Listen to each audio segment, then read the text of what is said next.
Blogs corner को आपण मानक स्वागत।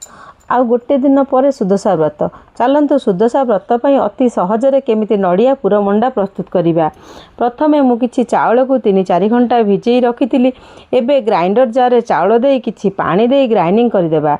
एपटे कड़ई बसई पानी दे स्वाद अनुसार लुण पकई बाटी रखिथिबा बैटर दे ताकू भल भाबरे मिसेइबा। एबे बैटर रेडी होई गलानी। एबे कड़ई बसई किछि पानी दे सेथिरे गुड़ पकेइबा। गुड़ गुड़िक मेल्ट हो गला परे कोरी रखिथिबा नड़िया पकई भाजिबा। एथिरे इलायची मरीच गुंड पकई देबा। एबे खली को चकटी गुला प्रस्तुत करिबा। देखंतु एई बळी भाबरे खली को चकटिगिरी ताकू गुला प्रस्तुत करी नड़िया पुर देई ताकू मंडा प्रस्तुत करिबा। एई बळी भाबरे सब मंडा गुडी को आमे प्रस्तुत कर देइछु। एबे चलंतु छांच बसई मंडा सबू सिझेइबा। एबे देखंतु आमर मंडा सबू रेडी हो गलानी। एबे छांचरे दे ताकू भल भाबरे सिझेइ देबा। देखंतु एबे मंडा सबू प्रस्तुत हो गलानी।